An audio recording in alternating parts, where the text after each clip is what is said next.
This is Making Stitches, and this time I'm taking you back to the 1st of June, to World Stitch Day and the launch of Woven in Kirklees 2025. It's such an important message, and it's an honour and it's a privilege to be involved in it. And I think, you know, from engaging children, if it might be the first time that they're learning to stitch or they're learning about textiles, to engaging communities and just spreading the message about textiles and the important things that Woven are doing in terms of encouraging communities and engaging with stitch and textiles. We say we're an extended family, which we are really, so much of it's social as well as creative art, so eating and drinking and talking is just as important. And of course with textiles, especially in fabric and stitching, then people naturally talk because they sit and work together. So we're sitting and working together here today at the Woven opening, which is fantastic. I understand we might be in, 21st century, but these are heritage skills and heritage crafts, and they're still. My mum taught me these. My niece loves.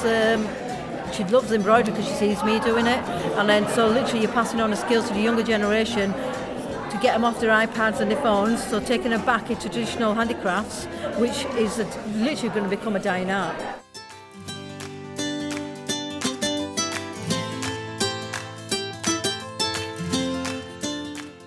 Hello and welcome to Making Stitches podcast. My name is Lindsay and I love crafts and making things and have done since I was a child. I also love hearing about other people's creativity too, and that's what prompted me to start this podcast. This time I'm taking you with me on a trip across the Pennines from my home in Manchester to West Yorkshire and to Batley in particular. If you listened to my episode with Nat Walton, the curator of Woven in Kirklees in my last series, you'll know that throughout the month of June, a whole host of events, exhibitions and workshops went on to celebrate the textile heritage of this part of the world, to honour the diverse community which lives there, and to pass on the love of stitching to anyone who wanted to get involved. World Stitch Day, held at Oakwell Hall in Batley, was the start of the month-long festival and featured workshops, stalls selling crafts and promoting community-building craft groups, and also featured the amazing red dress on display in the atmospheric Oakwell Hall. The red dress is an amazing creative embroidery project which features the work of 380 embroiderers from around the world, and it was on its first visit to West Yorkshire for the Woven Festival. Almost as soon as I arrived on the day, I bumped into Debbie Alsop, a freelance textiles artist and lecturer in fashion design at Huddersfield University.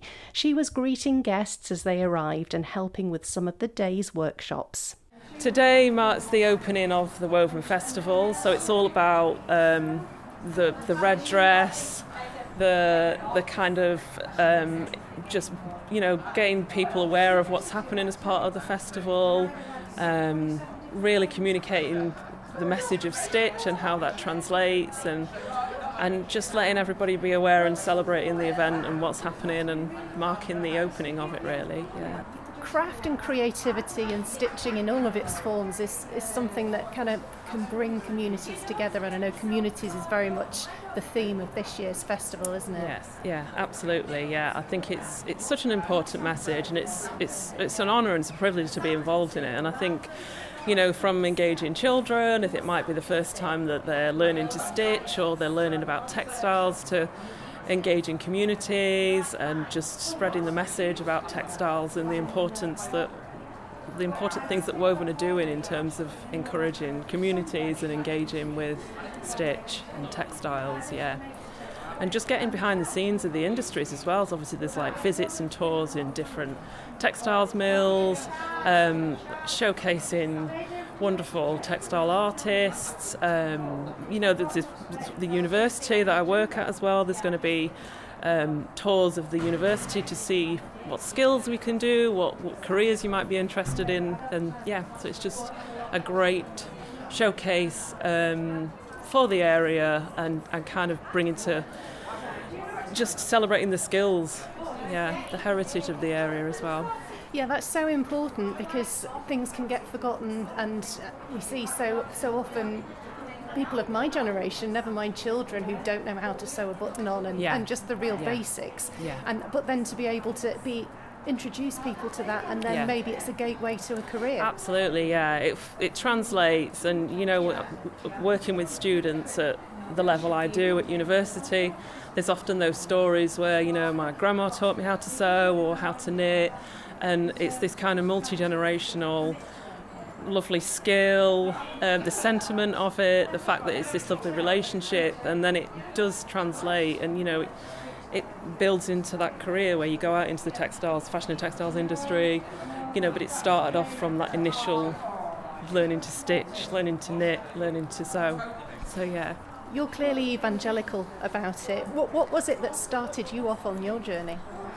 A very similar story.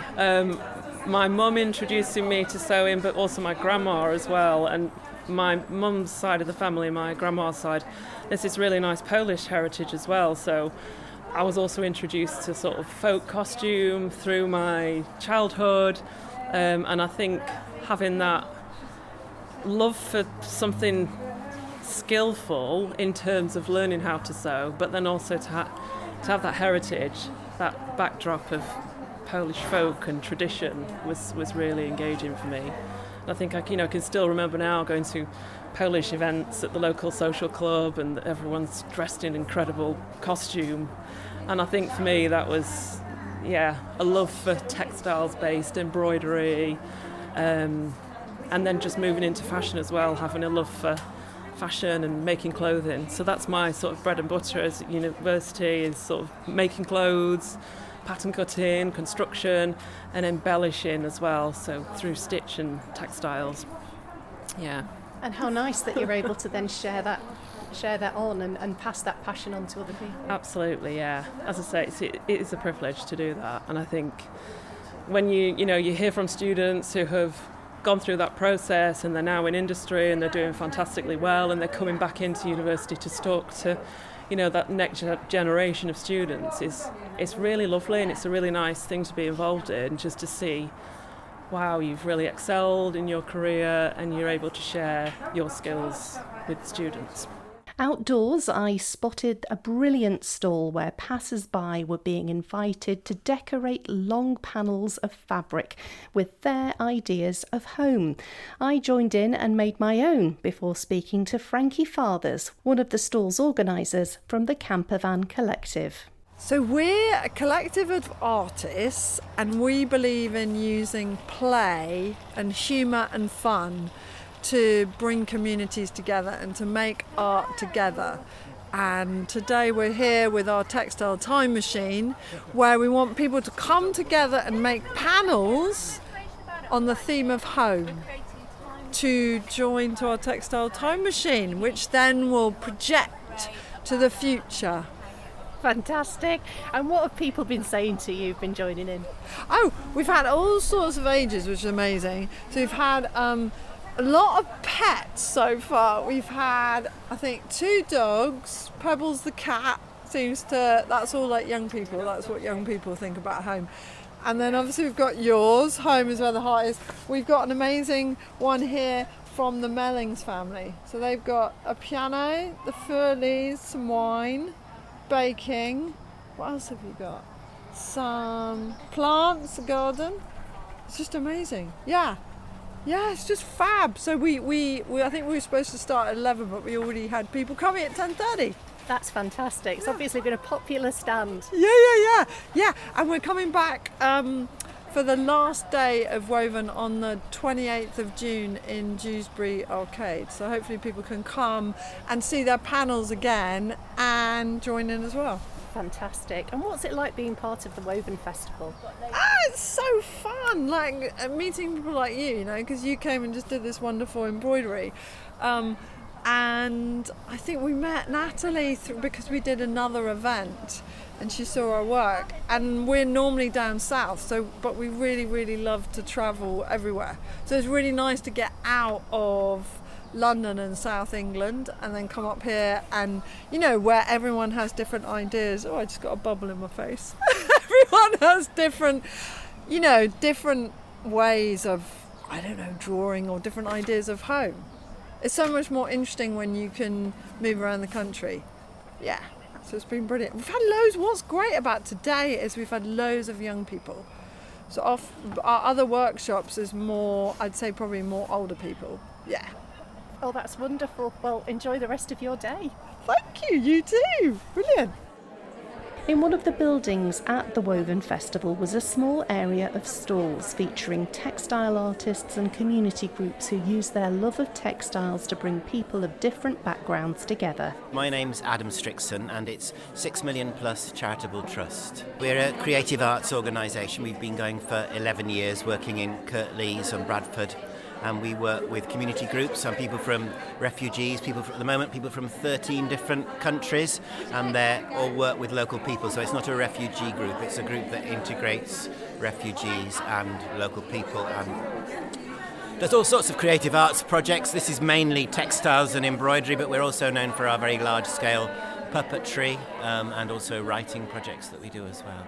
Fantastic. So what are you actually doing here today at Woven? Well, it's a happy coincidence that our Wear and Share project, which we didn't know would fit into Woven, fits in perfectly, especially with the red dress, because it's 13 pairs of people working from different backgrounds, like Ukraine and Hazara people from Afghanistan, and the embroidery that I'm sitting by at the moment. So there's a lot of really intricate stitch work from different traditions with it, and then the people share each other's stories. We write about them, make poems about them, make songs about them. We learn a bit of each other's languages, that's important, so we speak in each other's languages as part of the performances and things. So it's a 3 or 4 month project, but it finishes on the 28th of June at the end of Woven at the Lawrence Batley Theatre. Oh, that's amazing. So you're really kind of embracing lots of cultures and bringing people together. Yes, lots of cultures. We've always been concerned we say we're an extended family, which we are really. So much of it's social as well as creative arts. So eating and drinking and talking is just as important. And of course, with textiles, especially in fabric and stitching, then people naturally talk because they sit and work together. So we're sitting and working together here today at the Woven opening, which is fantastic. My name is Musrat Rahman. I'm an artist and a community worker from Bradford, actually. And what are you doing here today? We got invited to come and do a stall for Woven on the first day, which I was very, very pleased to actually take part in, because we, with the groups that I work with, they absolutely love working with across the whole field of embroidery and stitches and crochet and knitting, and we've brought some samples with us what we've been doing with the groups, to be honest. And what is it that you do with the groups? Well, when I first started with the group, which one of them is Bayasan, which is a refugee and asylum seeker group, I felt like, well, you need other activities to do, because I've got an artist background. And I thought, well, you can't just do food parcel second-hand goods. So we started bringing in creative activities, very basic stuff like drawing, embroidery, watercolours, and gave them the whole scope of everything to see what they liked and what they liked exploring. But also we did it because we were looking at trying to minimise the mental and emotional heaviness of how people felt, so we were trying to reduce the stress, and so bringing in creative activities and making them remember what they like doing was one of the ways to do it, by using the arts, to be honest. Fantastic. And you've got a beautiful display of, like you said, you've got embroidery, you've got crochet, you've got rug making and all sorts of things here. These are all examples of work that's been done in your groups. Yep, and also we've been very lucky, because when we've like the rug making, we got invited up to Birstall Hall and they put on activities for us and people just loved. So that's where the rug making came from.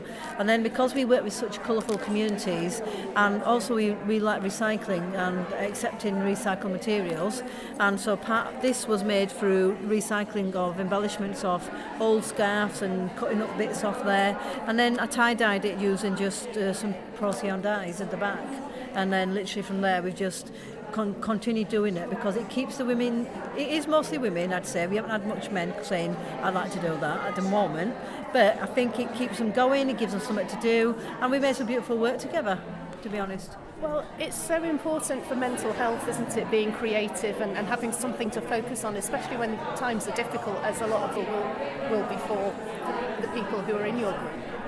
Oh, totally, absolutely, and I feel like it's a good thing to do, good way to keep people going, and also people enjoy it as well, and also they're passing on their skills to the children as well. Because I understand we might be in 21st century, but these are heritage skills and heritage crafts, and they're still. My mum taught me these. My niece loves. She loves embroidery because she sees me doing it, and then so literally you're passing on the skills to the younger generation to get them off their iPads and their phones, so taking them back into traditional handicrafts, which is literally going to become a dying art. Absolutely. And can I take your name as well? Yes, please? my name is Gilly Gladman. And you're one of the volunteers with the group? I'm one of the volunteers. I was just sitting here listening to Mo's story, trying to remember how you found me. I can't remember, but I just arrived in Bradford from London, and I was sort of feeling a bit like a refugee from my life in London, and I came to build a passive house, an eco house in Shipley. And for some unknown reason, this was just calling to me. This was a way of getting involved, something I'm passionate about. I used to be a psychotherapist, and I know that working with hands and anything that grounds people in the moment means that you can take out of their lives in that moment a sense of, I'm okay. I can let go my distress. And as we've developed this, Mo and I get on really well, which makes a difference. I'm absolutely in awe of her creativity, which means I can work alongside her. But we've basically learnt that it doesn't matter what we're doing. Could be crochet, could be chatting. It could be someone sitting down at the table saying, oh, well, I can't do this. And then at the end of the afternoon, they're doing something. And it's just so joyful. And I really feel that Mo's now become part of my homecoming, like I can work alongside her. As you can see, very different age groups. But we can just go, oh, this is fun. And we've been temporarily working at the Quaker Centre because the Deaf Centre's been closed. And now we've moved back into the Deaf Centre. And we keep on saying, oh, we can be doing this. And oh, yes, next time we can do this. So the focus is sitting round a table, women in fellowship, using recycled and donated materials. And our job is to just hold the group and think up what we're going to do next. How lovely. To unite people through craft. Absolutely. And it's that feeling of acceptance. We are moulding together women coming from very different backgrounds. They may be from Zimbabwe, from the Sudan, from Afghanistan. They may come from Saharan Africa, Lebanon. All sorts of people are sitting down round our table. And the one thing is, you're sitting here being a part of us. And it doesn't matter where you've come from and what your story is. You're here for the afternoon. So it really is lovely. The main event of the day was a talk given by Kirstie Macleod, the artist behind the red dress. This stunning piece of work was on display in West Yorkshire for the first time and was looking amazing with the dark wood panelling of the historic Oakwell Hall as a backdrop. I was so lucky to time my visit to see it when there were almost no other people in the building. I can't really do it justice with my description, but I was blown away by the beauty of it and could almost feel the presence of the many different embroiderers who'd contributed to its creation. To hear Kirstie Macleod tell its story and speak to her afterwards was a really amazing experience for me.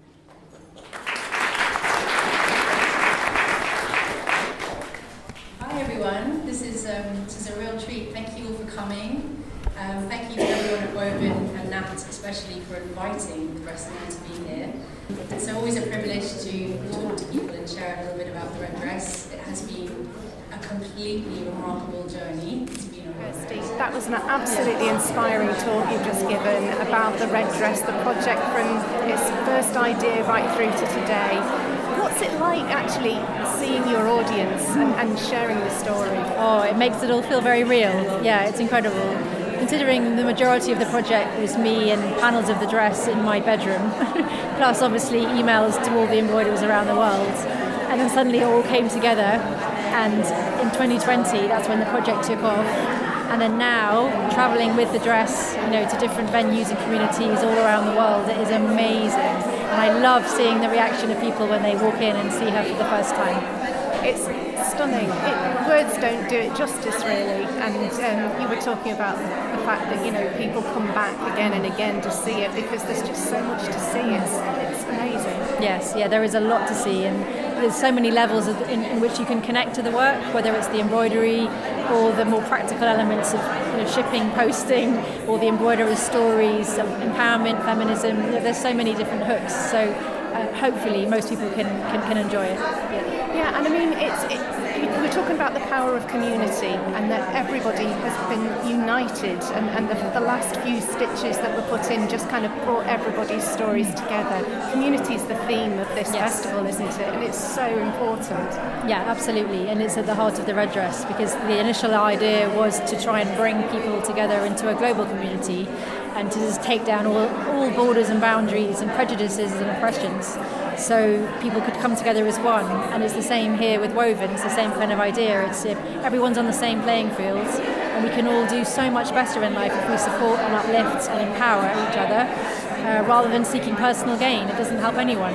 So it's beautiful to see it all echoed and amplified within Woven. Absolutely, and so it's so accessible, isn't it? Craft. You just need a needle and a thread, or a ball of yarn and a hook, or some needles. Yes, exactly, and it's so intentional. It's slow and it's thoughtful and it's meditative, so it means a lot. Every stitch has an intention, and it means something. And what about for you? And what does crafting and creating mean for you? Oh gosh, I mean, it's been my whole life. So I think it's a way to express my feelings, emotions. Sometimes I think for me, I struggle to get out the words of what I'm really feeling, so I can do it with my hands instead. And it transcends languages and cultures and hierarchies and societal norms and whatever. It's a leveler. If you can pick up a needle and a thread, or you can make something, then you can do it. Before leaving World Stitch Day, I managed to catch a quick word with Nat Walton, the curator of Woven in Kirklees, and ask her how the start of the festival had been for her. So it's been absolutely brilliant. Obviously I'm a bit tired because it has been a very busy day, and it's been lovely after all that work, bringing the dress up here and getting it installed yesterday, to see people's reaction to the red dress and to hear Kirstie, about how much she's really appreciated the work that we've put in. It looks incredible in Oakwell Hall. It just looks like it's made for the setting. You've got all of this dark wood surrounding it, and then it's lit up so you can see the little sparks of light with the sequins. So the red dress itself has been absolutely emotional and beautiful, and then coupled with being able to showcase the work of our communities and our makers in our very small compact market area, it's just been lovely. It's had a real lovely buzz about the day, people coming and going and doing workshops and activities. We've had the camper van collective out doing memories through textiles, so we've had lots of things for lots of people to do, and it has been a beautiful day, really. We've got a little bit of wet weather, but I don't think that dampened anyone's spirits. No, I don't think so, and I think maybe when you've got a bit of time between yourself and looking back on it, you'll realise what an amazing thing it is that you've pulled together. It's been brilliant. I mean, the things that people have been saying is that they really appreciate it coming to West Yorkshire. It's the first time it's really been presented here, so it's like a gift to our communities, and you really feel that from the conversations that we've had today. So no, it's I feel absolutely wonderful that we've been able to do it. Fantastic. Thank you so much for sharing it with me, Nat. Thank you for coming along. It's been brilliant. Pleasure. My experience at Woven in Kirklees was brilliant. Such a positive day, celebrating creativity and community at a time when we hear so much about what divides us in the news. It was a thoroughly positive and inspiring day. Thank you to everyone who spoke to me on my visit. It was so good to hear your stories. And if you'd like to learn more about the Woven in Kirklees Festival, you can find a link to the website in the show notes for this episode. And the good news is that for anyone wanting to hear more about the red dress, I'll be sharing a much longer chat I had with Kirstie Macleod in the next episode of Making Stitches, which will be out in 2 weeks' time. That's almost it for this episode, but before I go, I want to tell you about a special appeal which I've been supporting this summer. I was approached by North West and North Wales Paediatric Transport Service, who support poorly children when they need to be transferred between hospitals. Before each transfer, they like to give a knitted or crocheted heart to the child and their parents as a way of easing any separation anxiety during the transfer. The service is running low on hearts, and they asked me if I'd help them with crocheted hearts. You can find a link in the show notes to a blog post I wrote which tells you about the service, what they do, and what you can do to help. So if you're interested in supporting that appeal, please click on the link and do what you can. If you can help in any way, that would be brilliant. Thank you so much. And that brings this episode to an end. Thank you so much for listening. If you enjoyed it, please share it with anyone who you think would enjoy hearing it too. And to make sure you don't miss out on the next episode featuring Kirstie Macleod talking about the red dress, which will be out in 2 weeks' time, make sure you're following Making Stitches podcast on your favourite podcast app. Until next time though, take care of yourself and enjoy your crafting.